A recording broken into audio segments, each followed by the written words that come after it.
ನೈಮಿಷಾರಣ್ಯ. ನೈಮಿಷಾರಣ್ಯಕ್ಕೆ ಇಷ್ಟು ಪ್ರಾಮುಖ್ಯತೆ ಯಾಕೆ? ಪೂರ್ವದಲ್ಲಿ ಅನೇಕ ಮಹರ್ಷಿಗಳು, ಋಷಿಗಳು, ತಪಸ್ವಿಗಳು ಭೂಲೋಕದಲ್ಲಿ ಒಂದು ತಪಸ್ಸನ್ನು ಆಚರಿಸಬೇಕು ಅಂದರೆ ಒಂದು ಸರಿಯಾದ ಸ್ಥಳ ಇಲ್ಲ ಅನ್ನುವಂತಹ ಒಂದು ಕಾರಣಕ್ಕೆ ಬ್ರಹ್ಮದೇವನನ್ನು ಪ್ರಾರ್ಥಿಸಿ ಅವನ ಬಳಿ ಹೋಗಿ ಕೋರ್ಕೊಳ್ತಾರೆ. ನಾವು ತಪಸ್ಸನ್ನು ಆಚರಿಸೋದಕ್ಕೆ ಒಂದು ಒಳ್ಳೆಯ ಸ್ಥಳವನ್ನು ತೋರಿಸು ಅಂತ. ಆಗ ಬ್ರಹ್ಮ ತನ್ನ ಮನಸ್ಸಿನಿಂದ ಮನೋಮಯ ಅನ್ನುವಂತಹ ಚಕ್ರವನ್ನು ಭೂಮಿಯ ಮೇಲೆ ಬಿಡ್ತಾನೆ. ಆ ಚಕ್ರ ಭೂಲೋಕದ ಯಾವ ಸ್ಥಳದಲ್ಲಿ ನೈಮಿಷ ಅಂದರೆ ಅಂತರ್ಧಾನವಾಗುತ್ತೋ ಅಲ್ಲಿ ನಿಮ್ಮ ತಪೋಸ್ಥಳವನ್ನಾಗಿ ಮಾಡಿಕೊಳ್ಳಿ. ಅಲ್ಲಿಗೆ ಕಲಿಯ ಪ್ರವೇಶ ಇರೋದಿಲ್ಲ. ನೀವು ಪ್ರಶಾಂತತೆಯಿಂದ ಯಾವುದೇ ಅಡಚಣೆ ಇಲ್ಲದೆ ತಪಸ್ಸನ್ನು ಆಚರಿಸ್ಕೋಬಹುದು ಅಂತ ಮಹಾಮುನಿಗಳಿಗೆ ಬ್ರಹ್ಮದೇವ ತಿಳಿಸ್ತಾನೆ.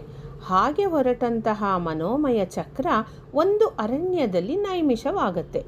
ಹೀಗೆ ನೈಮಿಷವಾದ ಅರಣ್ಯಕ್ಕೆ ನೈಮಿಷಾರಣ್ಯ ಅನ್ನೋ ಹೆಸರು ಬರುತ್ತೆ.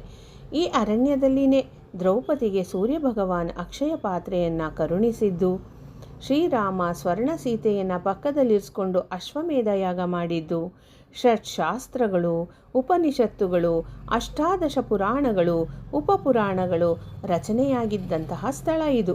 ಸತ್ಯನಾರಾಯಣ ಸ್ವಾಮಿ ಕಥೆಯಲ್ಲಿಯೂ ಸಹ ವ್ರತಕಥೆಯಲ್ಲಿ ಏಕದಾ ನೈಮಿಷಾರಣ್ಯೇ ಶೌನಕಾದಯ ಅಂತ ಪ್ರಾರಂಭಗೊಳ್ಳುತ್ತೆ.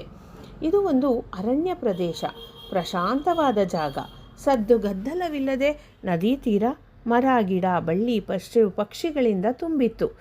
ಇಲ್ಲಿ ಯಾವ ಹೆದರಿಕೆಯೂ ಇರಲಿಲ್ಲ. ವಿದ್ಯಾಭ್ಯಾಸ, ತಪಸ್ಸು, ಧ್ಯಾನ ಮುಂತಾದವುಗಳಿಗೆ ತುಂಬ ಪ್ರಾಶಸ್ತ್ಯವಾದಂತಹ ಸ್ಥಳ ಇದು. ಈ ಯಾತ್ರೆ ಅತಿ ಮುಖ್ಯವಾದದ್ದು ಅಂತಲೂ ಹೇಳಲಾಗತ್ತೆ. ಪ್ರಸ್ತುತ ನೈಮಿಷಾರಣ್ಯ ಉತ್ತರ ಪ್ರದೇಶದ ಸೀತಾಪುರ್ ಜಿಲ್ಲೆಯಲ್ಲಿದೆ. ಇಲ್ಲೇ ಶಿವಪುರಾಣದ ಉಲ್ಲೇಖವೂ ಇದೆ, ಕೂರ್ಮ ಪುರಾಣದಲ್ಲಿಯೂ ಸಹ ಉಲ್ಲೇಖವಿದೆ.